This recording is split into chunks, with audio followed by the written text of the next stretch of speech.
At Grandpa's funeral they took millions, I got one plane ticket. Until 6 words changed everything. While my cousins were calculating their millions at my grandfather's funeral, I stood there clutching a wrinkled envelope with nothing but a single plane ticket inside. Everyone laughed at me that day. 6 months later they were begging for my forgiveness. My name is Isabella Rodriguez, and I'm about to tell you how the worst day of my life became the beginning of everything I never knew I needed. But first, let me paint you a picture of the vultures circling my grandfather's fortune that gray November morning in Charleston. There was Harrison, my older cousin, adjusting his $4,000 Tom Ford suit while mentally rehearsing his acceptance speech as the new CEO.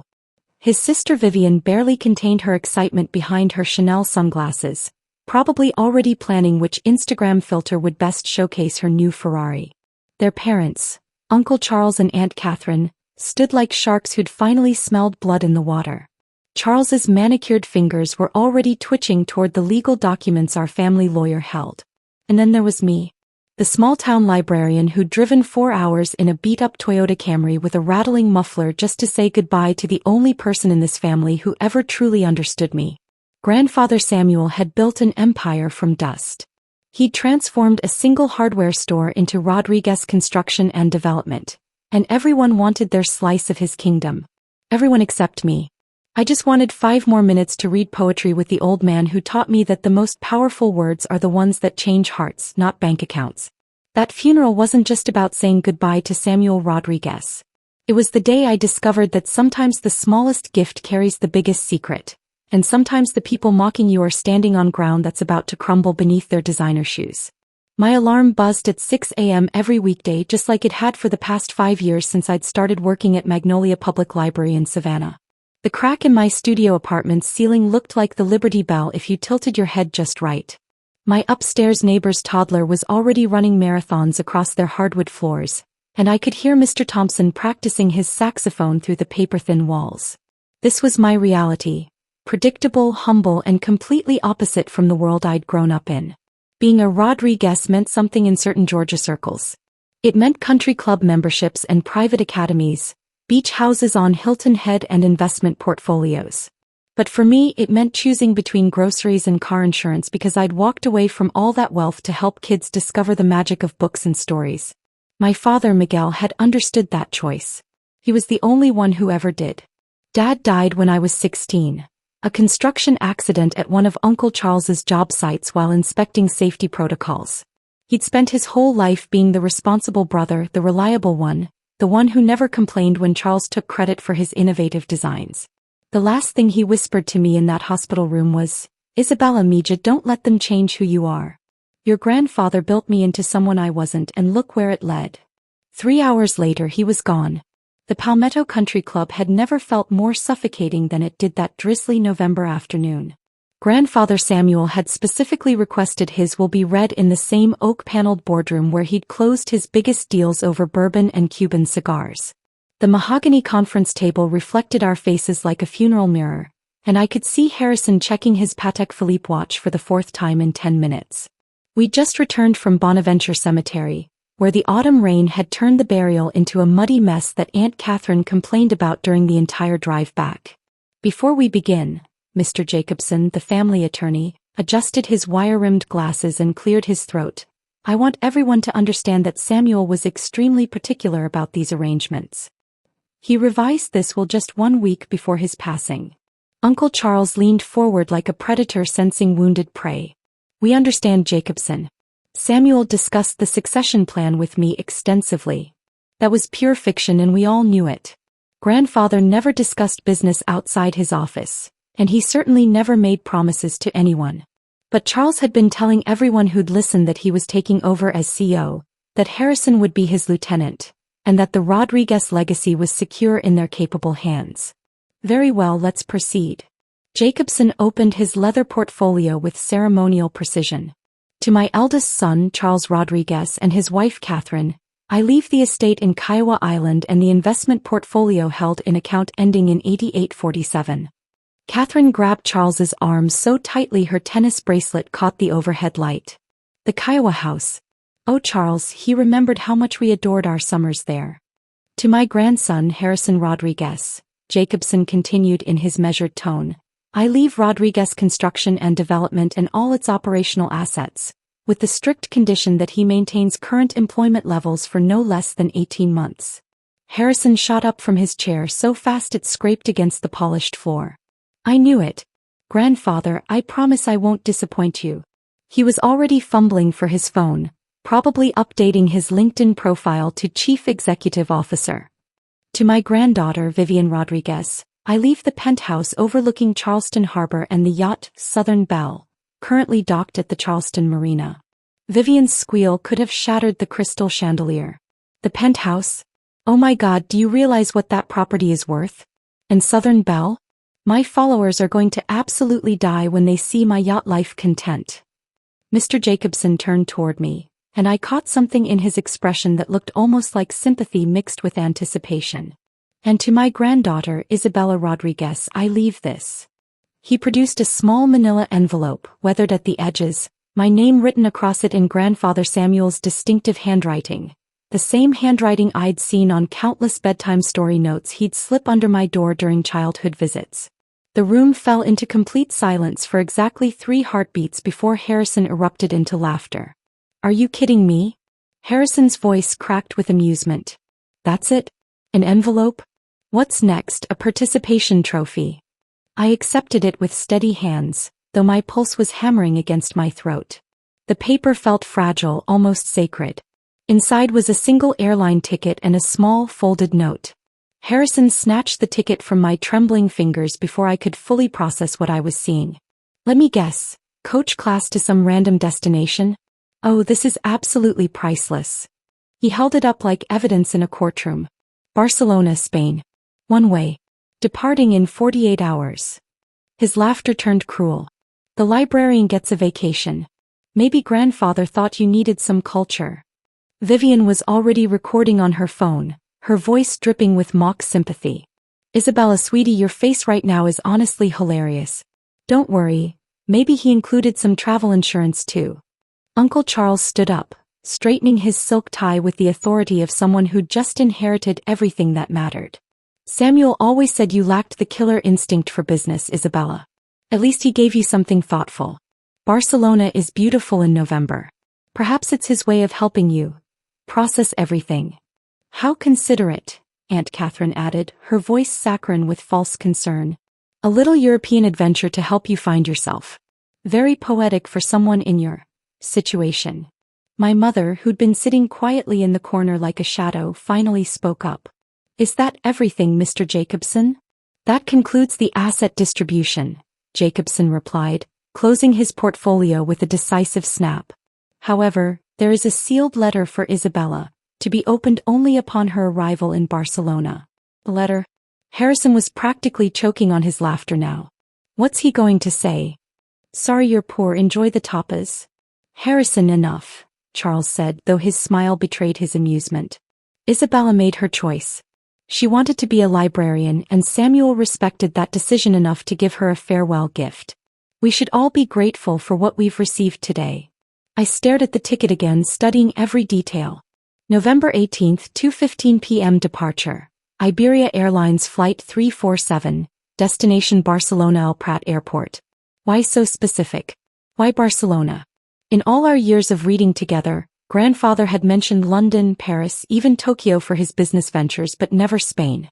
I stood up slowly, sliding the ticket back into its envelope like it was made of glass.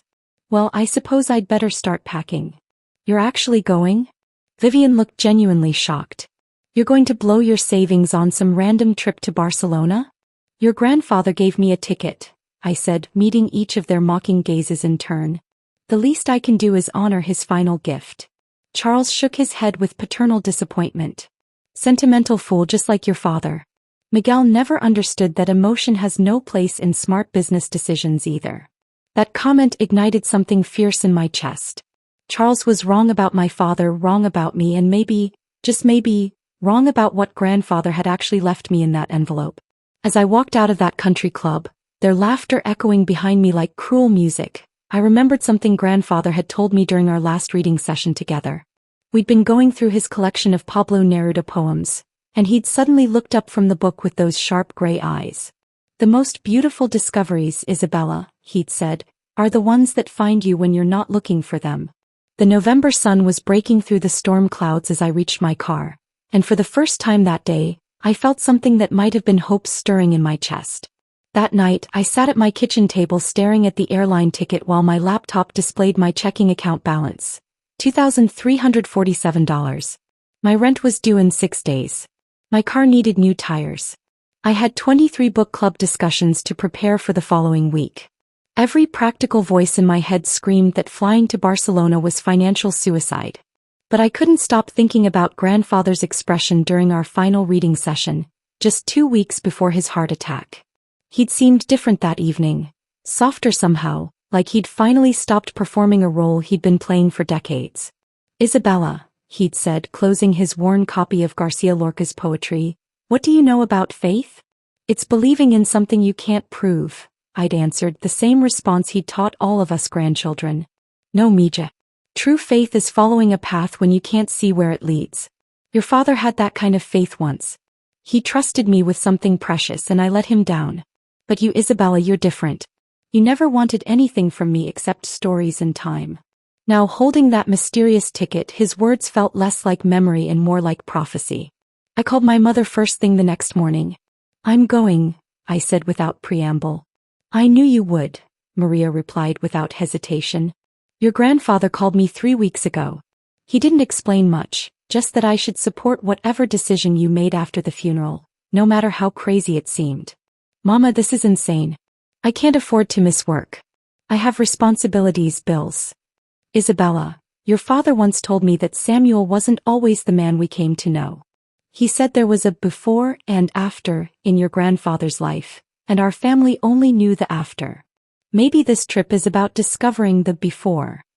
I spent the next day at Magnolia Public Library arranging coverage with my supervisor, Mrs. Chen. She wasn't thrilled about my sudden request, but I'd never taken a vacation day in 5 years, so she grudgingly approved 4 days of personal leave. 4 days to fly to Spain and solve a family mystery, I muttered to myself. "Ms. Rodriguez?" asked Zoe, one of my favorite teenage regulars after my final story time. "You seem different today. Like you're carrying a secret." "Just thinking about stories, Zoe. How sometimes the most important chapters start when you think the book is ending." I packed minimally. 1 small suitcase with 3 changes of clothes and my father's leather-bound journal that I'd carried since his funeral. The Uber to Savannah Airport cost me $85 I couldn't afford, but I was already committed to this beautiful madness. At the gate, waiting to board, I examined the envelope again under the harsh fluorescent lights. That's when I noticed something I'd completely missed before. In the bottom corner, barely visible, was a tiny symbol drawn in faded ink. It looked like a small tower or lighthouse. The gate agent called my boarding group, and I joined the line behind a young couple arguing about their honeymoon itinerary. Normal people with normal problems, not wondering why their deceased grandfather had launched them on a cryptic journey across the Atlantic Ocean. I found my seat, 14C middle section, sandwiched between a businessman who smelled like expensive cologne and a grandmother knitting what looked like the world's longest scarf. As the plane taxied down the runway, Savannah's skyline shrinking beneath us, I thought about Harrison, probably already redecorating grandfather's corner office. Vivian was definitely posting sunset photos from Southern Belle by now. Charles and Catherine were probably meeting with wealth management advisors about their windfall.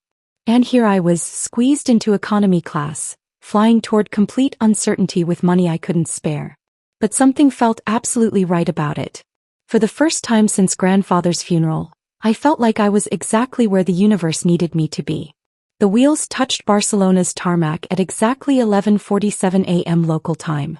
My legs were stiff, my back ached, and I'd managed maybe 2 hours of sleep during the 8-hour flight.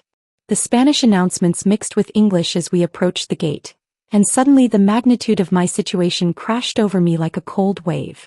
I was in Barcelona with no hotel reservation, no concrete plan, and no idea what I was supposed to do next. Immigration was surprisingly smooth. "Purpose of visit?" the officer asked in heavily accented English. "I honestly have no idea," I replied, too exhausted to fabricate a reasonable explanation. He studied me with curious amusement but stamped my passport anyway. "Welcome to España, señorita." I followed the crowd toward baggage claim, even though I only had my carry-on. The arrivals hall was controlled chaos. Families reuniting with dramatic embraces, tour guides holding colorful signs, travelers looking as lost as I felt. I was heading toward the exit when I saw it. A professionally printed sign reading Isabella Rodriguez, held by a distinguished older woman in an elegant navy dress. My heart nearly stopped. I approached cautiously, my Spanish rusty from high school classes. Soy Isabella Rodriguez. The woman's face illuminated with pure joy. Dios mío. Isabella at last. Her English was perfect, touched with just a hint of Spanish melody. I am Carmen Vega. Your grandfather arranged everything months ago. Please come quickly, we have much to discuss. Who are you? How did you know? Your abuelo Samuel told me everything, Mija. Come, my car is waiting. She led me outside to a gleaming silver Mercedes that probably cost more than I'd make in 3 years. The November Barcelona air was surprisingly warm, nothing like Georgia's crisp autumn. As Carmen navigated the airport traffic with practiced ease, I found my voice. Where are we going? To the Vega estate, about an hour north in the Penedès region. Your grandfather has been visiting us every November for 37 years. 37 years. That would put the first visit around 1987 when I was barely 3 years old. Another piece of grandfather's secret life. How did you know my grandfather? Carmen glanced at me through the rearview mirror, her dark eyes holding secrets. Samuel saved my family's vineyard in 1987. But more than that, Mija, he saved my family. We left Barcelona's urban sprawl behind, climbing into rolling hills covered with precise rows of grapevines. The landscape was breathtaking, like something from a wine country postcard. Carmen drove with European confidence, taking curves that made my stomach flip. Your grandfather never mentioned Spain in his letters, I said.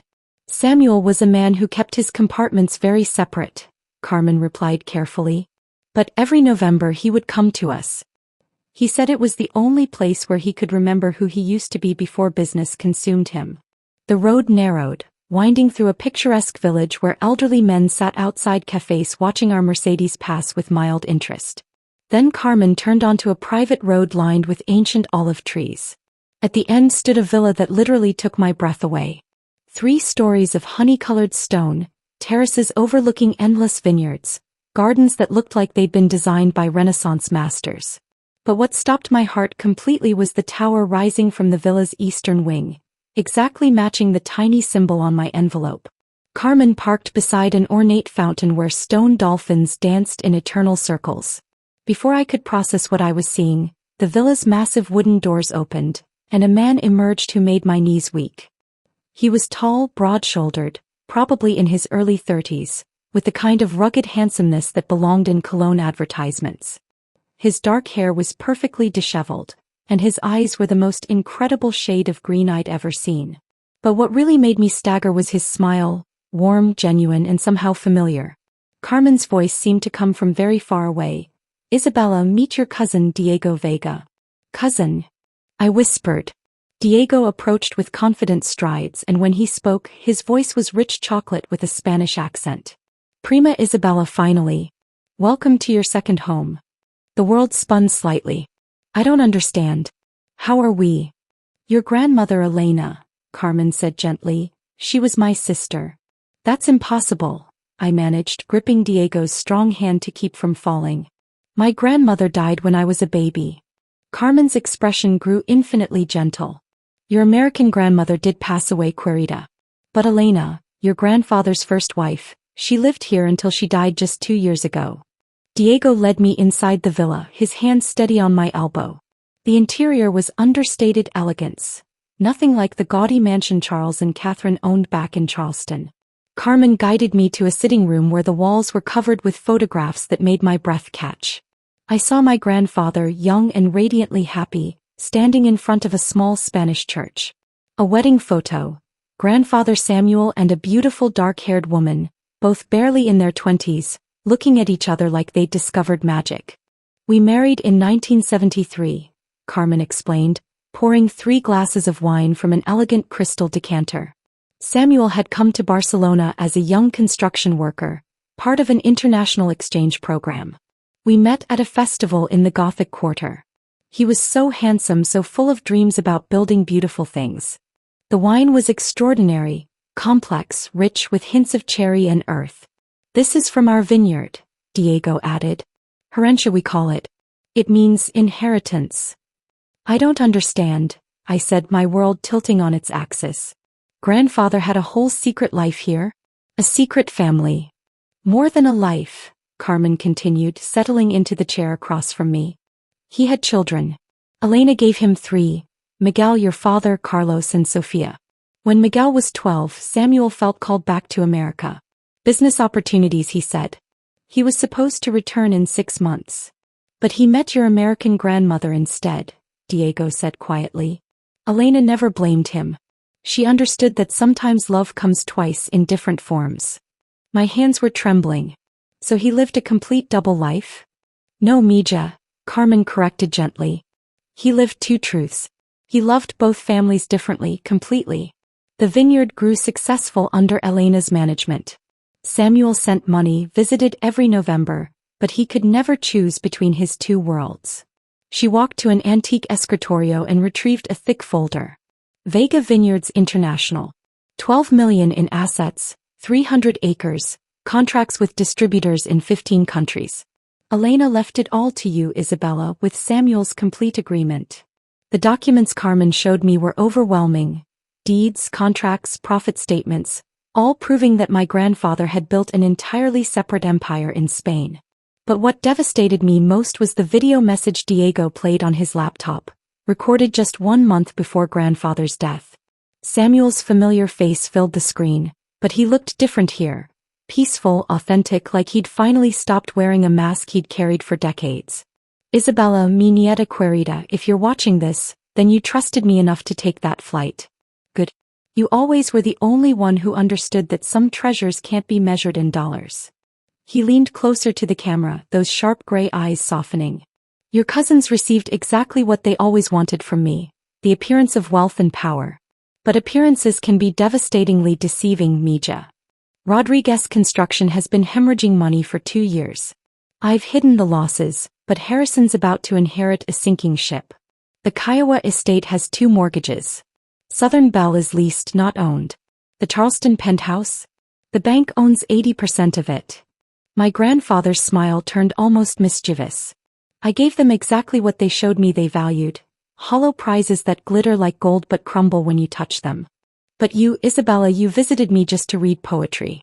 Never asked for business advice, never angled for inheritance. You chose books and children over money because you wanted meaning.